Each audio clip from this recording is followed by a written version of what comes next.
Praise the Lord. प्रभु का धन्यवाद हो कि उसने गुजरे हफ्ते हमको सही सलामती से रखा और एक बार फिर से हमें ये मौका दिया कि हम प्रभु की सभा में आ सकें। और आज की प्रभु की सभा में आप सबका स्वागत है। प्रभु आप सबको बहुत आज से आशीष दे और हमें शक्ति और सामर्थ्य दे कि आज के वचन को हम समझ सकें और उसे ग्रहण कर सकें। हम पढ़ेंगे मत्ती की इंजील, उसका 3 अध्याय और उसका 11 और 12। मत्ती 3 उसका 11 और 12। और यहाँ पर खुदा का कलाम हमें बताता है कि मैं तो तुम्हें मन फिराव का बपतिस्मा देता हूँ। मैं तो पानी से तुम्हें मन फिराव का बपतिस्मा देता हूँ, परंतु जो मेरे बाद आने वाला है वह मुझसे शक्तिशाली है। मैं उसकी जूती उठाने के योग्य नहीं। वह तुम्हें पवित्र आत्मा और आग से बपतिस्मा देगा। उसका सूप उसके हाथ में है और वह खलियान अच्छी रीति से साफ करेगा। अपने गेहूँ को तो खत्ते में इकट्ठा करेगा, परंतु भूसी को उस आग में जो बुझने की नहीं जलाएगा। परमेश्वर अपने कलम के वचन के पढ़े और सुने जाने पर बरकत दे। मैं फिर से पढ़ दूँ कि परमेश्वर का ये वाक़या जो है, यूहन्ना बपतिस्मा देने वाले ने कहा है, उसने खुदावंद यीशु मसीह के लिए ये बात बोली है कि मैं तो पानी से तुम्हें बपतिस्मा देता हूँ, परंतु मेरे बाद जो आने वाला है वो मुझसे शक्तिशाली है। मैं उसकी जूती उठाने के योग्य नहीं, और वह तुम्हें पवित्र आत्मा और आग से बपतिस्मा देगा। और उसका सूप यानी उसका राजदंड उसके हाथ में है, और वो जो उसकी इच्छा के अनुसार चलते हैं उनको तो वो अपने खत्ते में यानी स्वर्गीय राज्य में अपने साथ लेके जाएगा, और बाकी जो उसकी मर्ज़ी के मुताबिक नहीं चलते उनको वो उस आग में है भूसी की तरह, जैसे गेहूँ के बाद जो भूसी बचती है उसको उस आग में जलाएगा जो कभी बुझने की नहीं। तो यहाँ पर आज हम पवित्र आत्मा की आग के विषय में या वरदान के विषय में बात करेंगे। और ये एक नबूवत है जो यूहन्ना बपतिस्मा देने वाले ने प्रभु यीशु मसीह के लिए की थी, और वो नबूवत जो है वो पूरी हुई है। प्रेरितों के काम 2 उसका 1 से 4 आपके सामने पढ़ दूँ।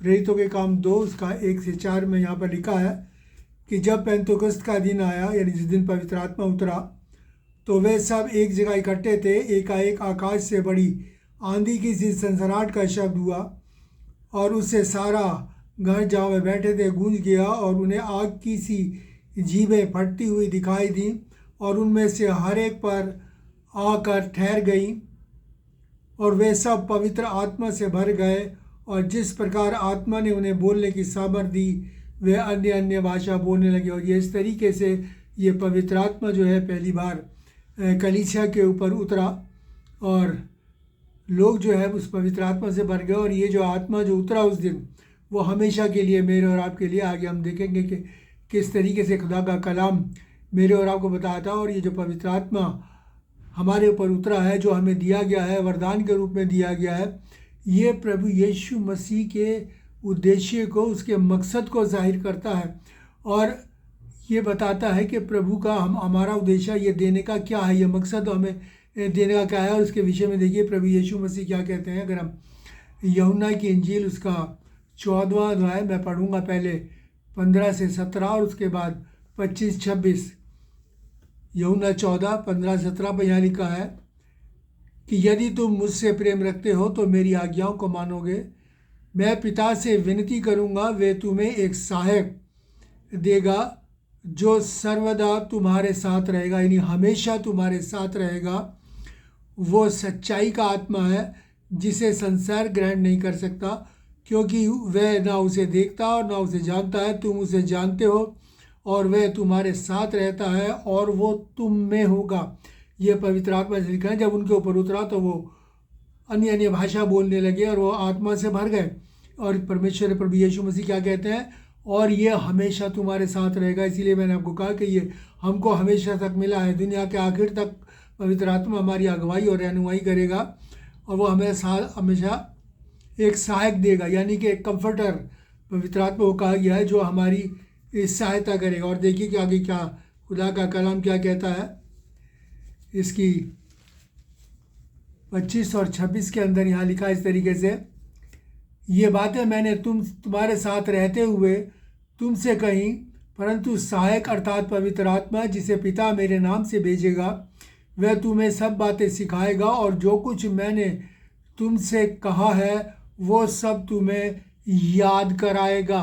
ये पवित्र आत्मा, ये कंफर्टर जो है मेरे और आपके लिए दिया गया है, वो इसीलिए दिया गया है कि हमारे इस सच्चाई के मार्ग में हमारी अगुवाई और रहनुमाई करे, प्रभु की बातों को हमें सिखाएगा और ज़रूरत पड़ने पर हमें याद भी दिलाएगा। और बाई चांस हमारे दिमाग से उतर गई हैं तो ये पवित्र आत्मा मेरे और आपको, जो हम प्रभु के वचन के अनुसार जीवन अपनी ज़िंदगी को बिताते हैं, वह हमें उसको याद भी दिलाएगा। इसीलिए मैंने कहा ना, उसे कंफर्टर कहा गया है, और वो हमारे जीवन को अपने कंट्रोल में लेकर और प्रभु यीशु मसीह के अनुसार, उसके अनुसार चलाएगा।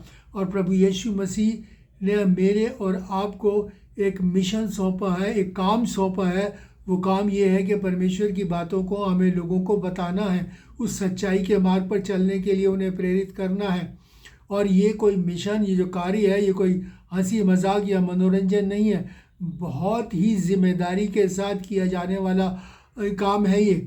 और बड़े निडर होकर हमें इस काम को करना है। इस काम में हमें, क्योंकि परमेश्वर ने हमें सामर्थ का आत्मा दिया, भय का, डर का आत्मा नहीं दिया। इसलिए पवित्र आत्मा में जब हम कार्य करते हैं तो हमें निडर होकर और बिना भय के करना है। और उसके लिए परमेश्वर का वचन, जब हमें वो संसार में इस कार्य के लिए भेजते हैं, अपने वचन को प्रचार करने के लिए, एक सहायक तो देते ही हैं पवित्र आत्मा का, जो कि बहुत बड़ी बात है। और साथ साथ वो हमें एक निर्देश भी देते हैं, एक चेतावनी भी देते हैं। वहाँ पर क्या लिखा है, अगर मत्ती 10 और 28 में पढ़ें तो यहाँ पर लिखा है कि जो शरीर को घात यानी नाश करते हैं पर आत्मा को घात नाश नहीं कर सकते, उनसे मत डरना, पर उसी से डरो जो आत्मा और शरीर दोनों को नरक में नाश कर सकता है। यानी कि अगर मैं और आप डर गए तो समझ लो मर गए।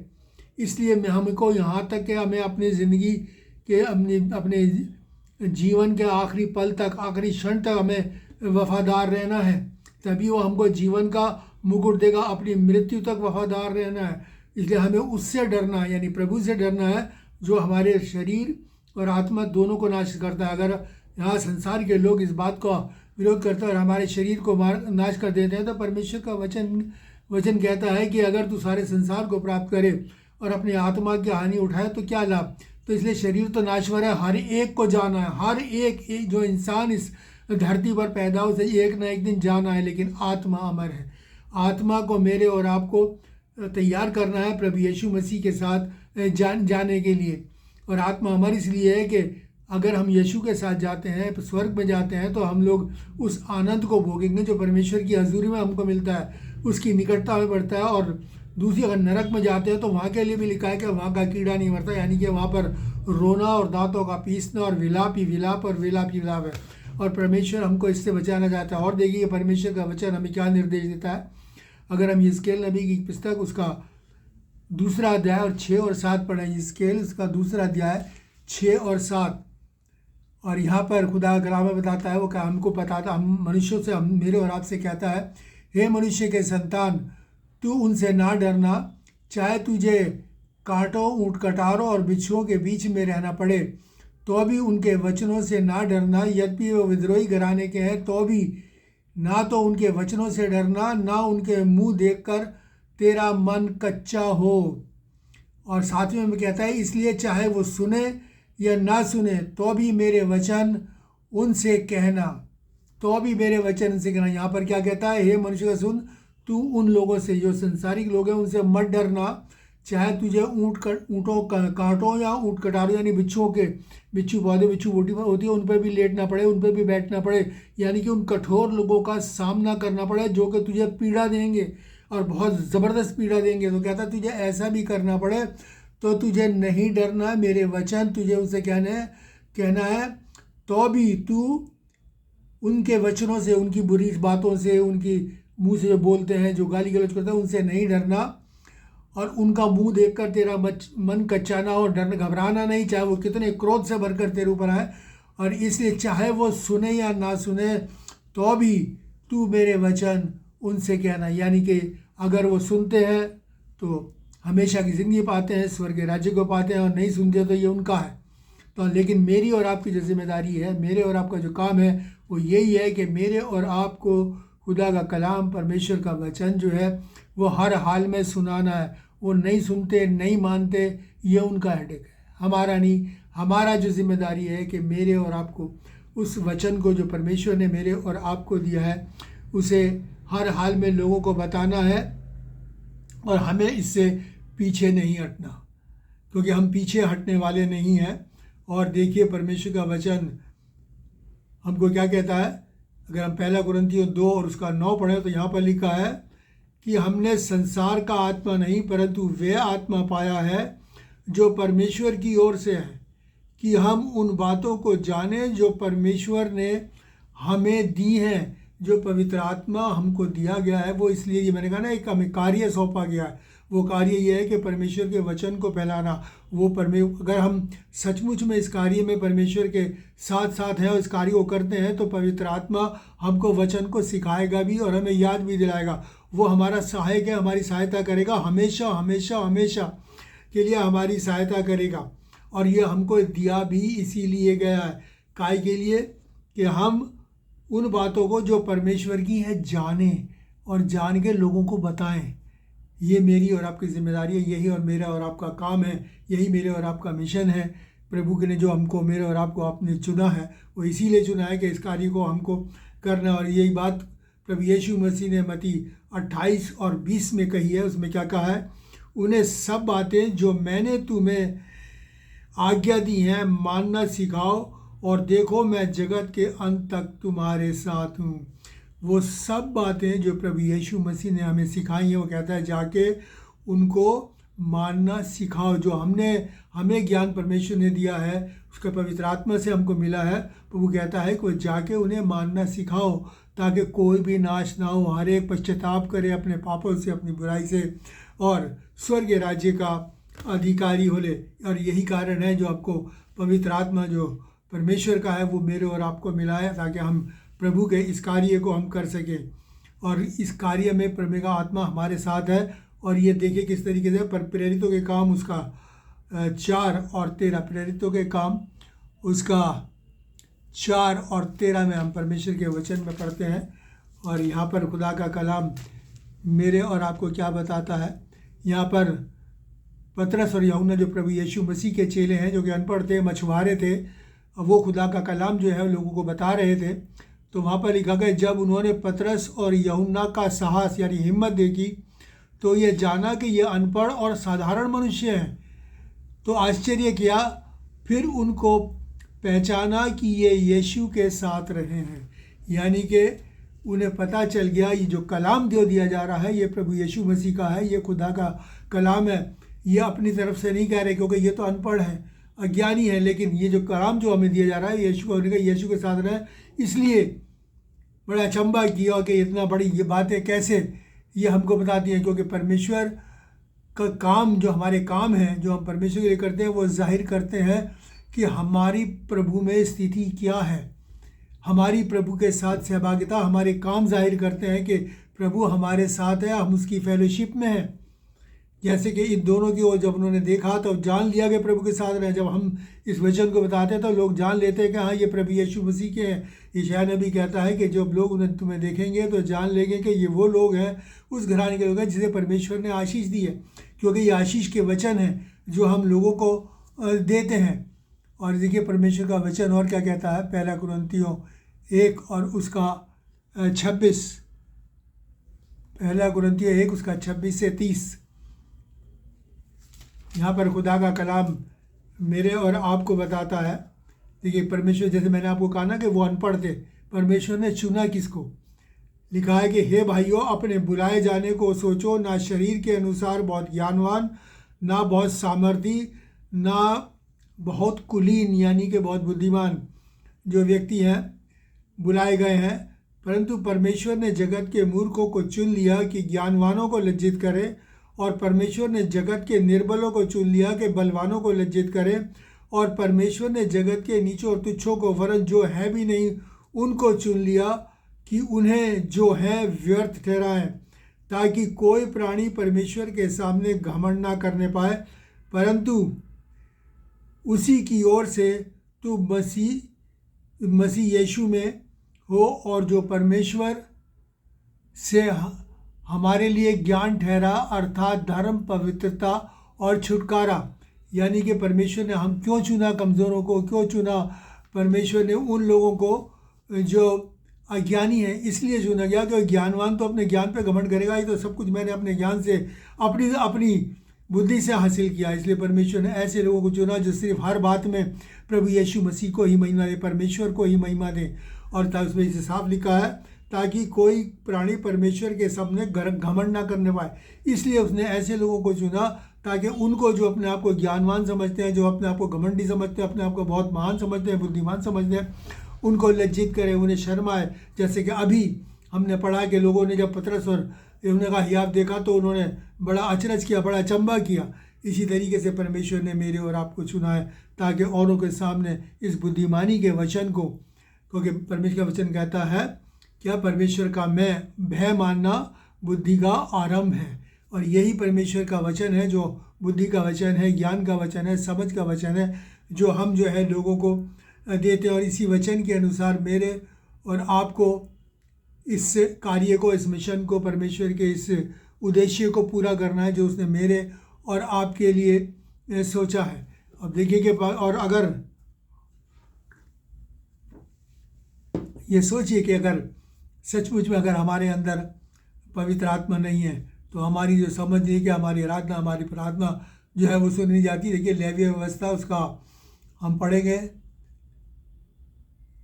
6वां अध्याय 10वां अध्याय और उसकी 1 से 3, लेवीय 10 और उसकी 1 से 3। यहाँ पर लिखा है कि नादाब और अबीहू नामक हारून के 2 पुत्रों ने अपना धूपदान लिया, उसमें आग भरी और उसमें धूप डालकर उस ऊपरी आग को, जिसकी आज्ञा परमेश्वर ने नहीं दी थी, प्रभु के सम्मुख अर्पित किया।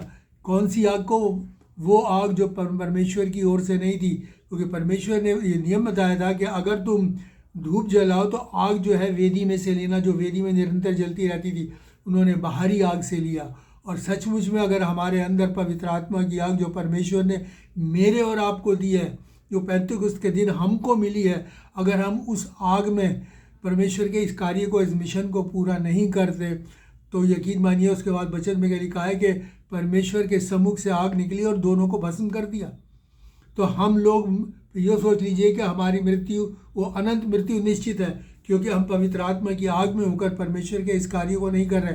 और अगर ये आग मेरे और आपके अंदर नहीं है और हमारी आत्मिक हालत जो है बिल्कुल ये दर्शाती कि हम प्रभु हमसे दूर है, तो ये सोच लीजिए कि हमारे क्या है कि हम बहुत ठंडे लोग हैं।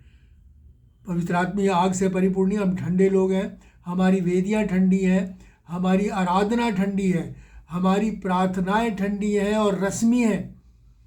उनका परमेश्वर से कोई संबंध नहीं है, क्योंकि अगर हम आराधना करते हैं, और इसीलिए परमेश्वर ने हमको एक बात कही है, क्या कहा है कि तुम होठों से तो मेरी बड़ाई करते हो मगर तुम्हारे मन मुझसे दूर है। तो ये अगर हमारे सचमुच में अगर हमारे मन परमेश्वर से दूर है तो हमारी आराधना, हमारी प्रार्थना, हमारी वेदियाँ, हमारी जो प्रार्थना सभी रस्मी है, इनका कोई महत्व नहीं है। और ये बात अगर हम देखें तो ये शायद 58:4 में पढ़ सकते हैं कि तुम्हारी प्रार्थनाएं ऊपर तक नहीं पहुंचती, ऊपर तक नहीं पहुंचती। इसका मतलब ये है कि जो कुछ भी हम कर रहे हैं एक दिखावा, एक आडंबर है। परमेश्वर ये नहीं चाहता हम आडंबर करें, वो चाहता है कि आप आत्मा से भरें। उस आत्मा से भरने के लिए हमें अपने हृदय का, अपने दिल का मैल बाहर निकालना पड़ेगा, हृदय को सफाई करनी पड़ेगी, अपने मन को फिराना पड़ेगा परमेश्वर की ओर, तब वो पवित्र आत्मा मेरे और आपके अंदर वास करेगा और वो परमेश्वर के इस वचन को मेरे और आपको सिखाएगा। देखिए यूहन्ना 4 और उसका 24वें पद में क्या कहता है कि परमेश्वर आत्मा है और ज़रूरी है कि उसकी आराधना, यानी उसकी जो वर्शिप करने वाले हैं वो आत्मा और सच्चाई से उसकी आराधना करें।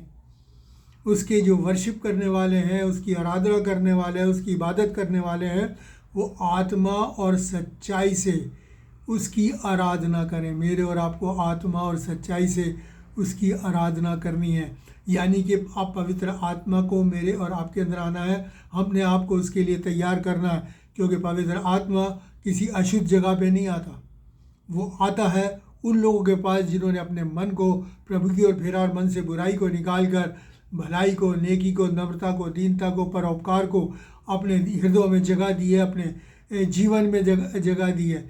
इसलिए मेरे और आपको वो जो है दुष्ट आत्मा की अगुवाई में होकर आराधना नहीं करनी है, बल्कि मेरी और आपकी आराधना जो है वो प्रभु की द्वारा दी गई पवित्र आत्मा के द्वारा हमें करना है। और हमें ऐसे नहीं करना है कि नाम तो जब ना कि होठों से मेरी तारीफ़ करते हो और मेरा मन सिद्ध रहे, के नाम तो हम अक्सर इस बात को मैं कहता हूँ कि नाम तो हम प्रभु का लेते हैं और काम शैतान के करते हैं। ऐसी आराधना जो है हमारी ऊपर नहीं जाती, बल्कि हम दंड के भागी होते हैं। देखिए कि और क्योंकि अगर ऐसे लोग जो होते हैं वो झूठे हैं, वो दोगले हैं, जिनसे प्रभु घृणा करता है, क्योंकि उनका मन जो है वो प्रभु से लगा नहीं है। और प्रभु इसीलिए परमेश्वर का वचन बड़ी अच्छी बात कहता है, मत्ती 7 और उसका 21 आपके सामने पढ़ दूँ। यहाँ पर परमेश्वर का वचन क्या कहता है, मत्ती 7 और 21 में लिखा है कि प्रभु यीशु मसीह कहते हैं, जो मुझसे हे प्रभु कहता है, उनमें से हर एक स्वर्गीय राज्य में प्रवेश नहीं करेगा, परंतु वही जो मेरे स्वर्गीय पिता की इच्छा पर चलता है। हर एक जो हे प्रभु कहता है वो स्वर्ग के राज्य में प्रवेश नहीं करेगा, केवल वही जो परमेश्वर की इच्छा के ऊपर चलता है। हम हे प्रभु नाम तो जपते रटते रहें, लेकिन वो जैसे मैंने आपको कहा कि काम हम बुरे करें, हमारे काम बुरे हैं, तो वो कहता है ऐसे व्यक्ति जो है उनका हे प्रभु कहना व्यर्थ है, बल्कि दंड का कारण है, क्योंकि उनके मन में गंदगी भरी हुई है, उनका मन जो है वो दूषित है। और इसलिए मैंने आपको कहा कि हमें मन फिराना है। और प्रभु यीशु मसीह ने जब पहली बार प्रचार किया तो उन्होंने एक ही सेंटेंस कहा था, मन फिराओ क्योंकि परमेश्वर का राज्य निकट है, यानी बुराई से अपने मन को फेर कर भलाई की ओर लगाओ। इसलिए अब मेरे और आपको मन फिरा के और क्या करना है, उसकी आराधना, उसकी स्तुति आत्मा और सच्चाई से करनी है। अगर सचमुच में हमें स्वर्गीय राज्य में जाना है और हमारा हे प्रभु कहना प्रभु को ग्रहण हो और उसकी आशीष और बरकतें मेरे और आपको मिले, तो हमें ये कार्य प्रभु के नाम को बड़ी ईमानदारी के साथ, बड़ी पवित्रता के साथ, बड़ी शुद्धता के साथ हमको उसके नाम को लेना है। हमें उसके नाम का मजाक नहीं उड़ाना। शैतान की निगाह हम पर हर वक्त लगी रहती है, वो निरंतर हमें निहारता रहता है, देखता रहता है कि किसको फाड़ खाए। शैतान के पास आदम से लेकर और आज तक का तजुर्बा है, उसने हज़ारों लाखों करोड़ों लोगों को गुमराह किया है और उसके पास हर बात का माकूल जवाब होता है, हर बात का वाजिब जवाब होता है। हम जानते हैं प्रभु की जब उसने परीक्षा ली थी तो किस तरीके से हर बात का जवाब उसके पास था। तू गिरा दे तो लिखा है कि तेरे पाँव को पत्थर ठेस नहीं लगेगी, तू पत्थरों से कह दे रोटियां बन जा, तो क्योंकि तू परमेश्वर का पुत्र है वो ऐसा हो जाएगा। तो ये सारी बातें हैं जो परमेश्वर शैतान जो है वो निरंतर हमारे को देखता रहता है, निहारता रहता है। और इसलिए मेरे और आपको पूरी ईमानदारी और निष्ठा के साथ परमेश्वर के प्रभु यीशु मसीह के साथ और उसके वचन के अनुसार चलना है। पूरी पवित्रता के साथ परमेश्वर के वचन को सच्चाई के साथ बयान करना, जैसा वो है वचन, जैसा हमको मिला है बिल्कुल उसकी शुद्धता के अनुसार ही उसको फॉलो करना है, उसके ऊपर चलना है। उसमें ना तो कुछ मिलाना है, ना ही उसमें से दाएं और बाएं मेरे और आपको मुड़ना है। केवल जो मुझे कहा गया है वही करना है, क्योंकि वो मेरे और आपके लिए जो परमेश्वर ने कहा है वो बहुत है, इनफ है। और इसलिए हमें उसी के अनुसार करना है। जहाँ भी हम थोड़ा सा भी इधर दूर हो जाते हैं तो परमेश्वर के मार्ग से, सच्चाई के मार्ग से हट जाते हैं, क्योंकि सच्चाई का मार्ग बदलता नहीं, इधर उधर का नहीं है, वो एक सीधा मार्ग है। और देखिए परमेश्वर का वचन क्या कहता है, 2 यूहन्ना उसका 1 अध्याय उसके 9वीं आयत में, 2 यूहन्ना 1 अध्याय उसकी 9वीं आयत में बड़ी अच्छी बात खुदा का कलाम मेरे और आपको यहाँ पर बताता है।